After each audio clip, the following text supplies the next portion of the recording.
All right, y'all, we are back with another video. Now, Fox News' Tim Scott says that Biden has a history of controversial racial comments. And like I said before, a few videos ago, I came across this video about Biden saying these type of things. And one of them I know I didn't like when he was like, if you figuring out if you for him or either Trump, then you're not black. I'm like, what kind of statement is that? You're not black if you got a hard time figuring out if you for me or Trump? That I'm like, yo, something is definitely wrong with this man for saying something like that. I think he said that to Charlamagne the God, but that was crazy. But like I said, before we get to the video, make sure y'all hit that like button, subscribe to the channel, and shout out to everybody that's been showing love. I really, really appreciate it, leaving all the positive comments. And like I said, let's keep it going. Please hit that like button, subscribe if you're new. And let's check out this video by Fox, man. Let's go.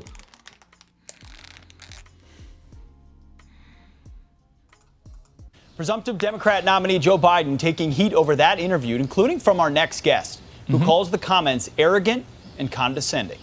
Republican Senator from South Carolina, Tim Scott, joins us now. Senator, thank you for joining us. Obviously, a very sensitive moment. I was pointing out earlier in the show, it is because of the African-American vote in South Carolina. Joe Biden is relevant and is likely headed for the nomination. What do you make of these comments, and what do you make of his record? Well, there's no doubt that if you look at it, the fact that he is the nominee, basically speaking, it's because South Carolina's African-American population stood up and trusted not Joe Biden as much as they trusted Jim Clyburn and followed Jim Clyburn's endorsement of Joe Biden. That is why he is sitting in the position he is in, which only reinforces the negative narrative that Joe Biden ain't woke.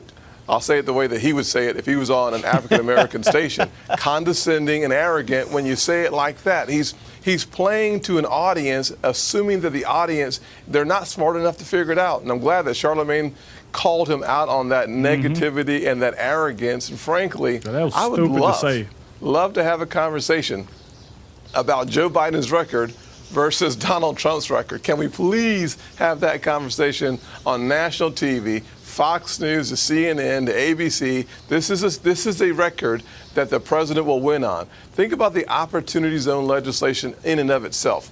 President Trump has helped create a $75 billion investment into the poorest communities. And now Lindsey Graham and the president are working to bring broadband into those poorest areas. The ability to connect people who today are unconnected for learning, for medicine, and for jobs of the future.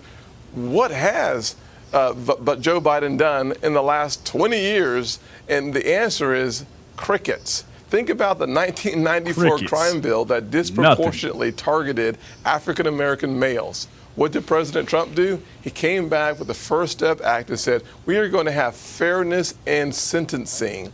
We're going to help people who are coming out not return. That is a form of compassion that can be measured by the lives changed, by the families impacted. And so for Joe Biden to say to 1.3 million African Americans who voted for President Trump that they ain't black is arrogant, condescending, and it frankly speaks to the families of the 1.3 million African Americans as well. So well said. You know, Senator, I'm always inclined to think that, you know, a comment like this, the one Joe Biden made on the Breakfast Club, would have some consequences for him when it comes to voters. But the thing is, when you look back in history, this is not the first time that Joe Biden has made a comment like that, and he continues to get away with it. Let's just take a look back in this clip. Sure. Poor kids are just as bright and just as talented as white kids. Wealthy kids, black kids, Asian kids. He's going to let the big banks once again write their own rules. Unchain Wall Street. They're going to put you all back in chains. I've had a great relationship.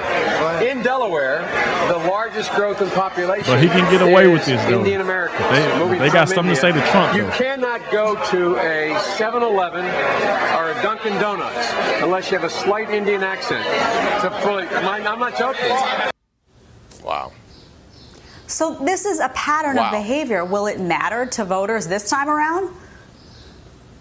I think it will, mostly because folks like Charlemagne and other folks in the celebrity community and the African American community are coming out saying, wait a second, let's actually take a look at the record and see what he's produced. The crack cocaine disparity is something he produced. Most African Americans find that to be deplorable. I've already mentioned the crime bill. Kamala Harris, when she was debating him on the stage, talked about his opposition to integration. There are so many clear points, landmarks in his career, that if we have a chance to debate the issues, a chance to debate his performance, what we will say is, President Trump, wait, let me get this right. President Trump has provided the highest level of funding for historically black colleges and universities in the history of the country. You mean to tell me that it was President Trump who made the permanent funding for those HBCUs permanent for the next 10 years? Then they'll say, you mean to tell me that President Trump is the one that focused on sickle cell anemia, a disease that is rampant in the African American community, and not Vice President Biden? You mean to tell me that the opportunity scholarships in Washington, D.C., supported by Dianne Feinstein, Cory Booker, Tim Scott, Ron Johnson, sign into law, that continues to provide public charter schools more resources? Wait a second. I thought that would be, no, it's not Biden. It's Donald J. Trump, who I have already predicted would not receive 8% of the African American vote, but a 50% increase, at least 12%. And the reason why is that the more we focus on his record, it becomes more and more undeniable that if you were looking for proof in the pudding and not rhetoric that is condescending, you go with President Trump and not with Vice President Joe, John, Bo Biden. I mean, you just don't do it. You go with the guy who's producing results. And frankly, I am just amazed that the last decade, Democrats have had an entitlement mentality that they are entitled to the black vote. And President Trump said, and he said it well, there's nothing to lose by giving the Republican Party a second look. It's like cornflakes. Taste them again for the first time. President Trump, our president. Here's the thing, though. Like, this right here is crazy. Everybody know this is the God honest truth. Biden was only voted because black people they really thought that Biden was for the black people, and they painted Trump as this person that was racist. That's and that right there was the only reason that Biden got put in office.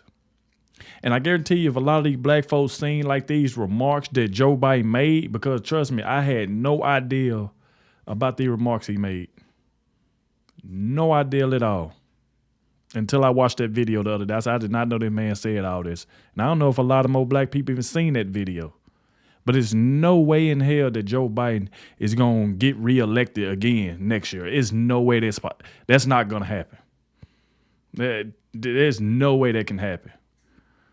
But look at all the racist remarks that he get away with. But they only going after Trump because they don't want Trump to run again. It's all about who we like. This is crazy. Senator, you lay out a devastating case. Well said. Joe Biden went on to talk a little bit more about President Trump. Here's a portion of it. 2016 is totally different. What you had then is you had somebody who didn't know it all. They wanted to just change the system the way it was. He was the biggest change. Right now, we're in a situation where it's like, that Carney show goes through town once and you find out there's no pee under any one of those 3 shells that get pushed around. Mm-hmm. Next time it comes back, what do? Next time it comes back, you ain't playing. You got to figure it out. Senator, people wanted a change in 2016 from... Yeah, I think that was the interview right there where he was telling Charlemagne, like, if you're having a hard time figuring out if you for him or Trump, then you're not black. So, like they trying to say is I guess he said a 1.3 or the 1.4 million black people that did vote for Trump. He trying to say, okay, you're not black because you voting for him. Like, dude, that right there, I just never heard nothing just so stupid like that in my entire life. Like, that right there was a stupid statement to make. The Obama-Biden administration? Yes, and they got it. And here's the thing. No one can blame anyone for a global pandemic. So the question is, what type of leadership did President Trump provide for the communities at risk, comparatively speaking, to the previous administration or any administration? What President Trump provided was simply the lowest unemployment rate in the history of this country for African Americans, for Hispanics, 50-year low for our nation. Everything Trump done did, they trying to erase it. That's what they're trying to do. Every good thing he did, they trying to cover that all up with this BS they got going on with Donald Trump, with the raiding his house, about the stealing documents, and I mean all type of stuff. Everything he did good for people, that's what they trying to cover up and just paint all this other stuff on Trump. This is what this is all about. They just don't want this man to run. I'm going to continue to say that. They don't want this man to run. They trying to do everything they can to stop this man from getting reelected again. They don't even want him to run in office again next year. So, and like I said, this is what this is all about. And if you see now, you see that's how they got it covered up right now, because they got all this other stuff going on with Trump. So they just trying to cover up what he did do that was good and way better than Biden. But it's all about the media. You know what they try to do. 70-year low for women. But more important than just the unemployment rate, we had an increase in the labor force participation within the African American community. Out of the 7 million jobs that President Trump created during his administration, 2/3 went to black folks, brown folks, and women.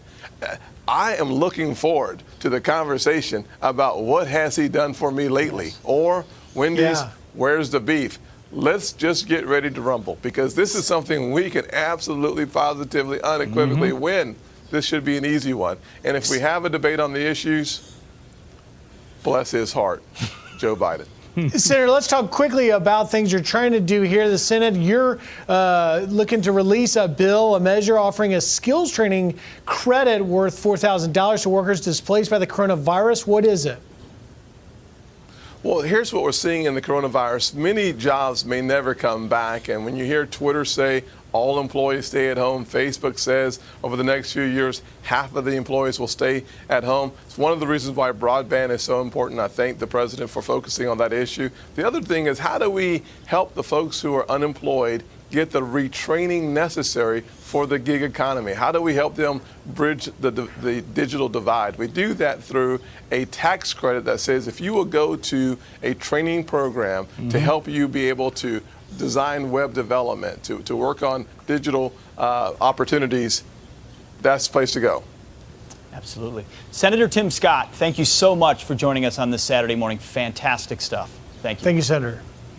Wow, that's my first time ever hearing from this guy Tim Scott. They say he's a senator in South Carolina. Hey, the guy knows what he's talking about, bro. He knows exactly what he's talking about. Obviously, y'all heard my points throughout the video and what I think. I think just all is a whole setup to cover up for what Trump did do good. They're just trying to cover it up with all this BS they got going on, this indictment and all that type of stuff. So y'all let me know what y'all think about it down below in the comments section. But we have made it to the end. Make sure y'all hit that like button, subscribe to the channel, and I'll catch y'all in the next one.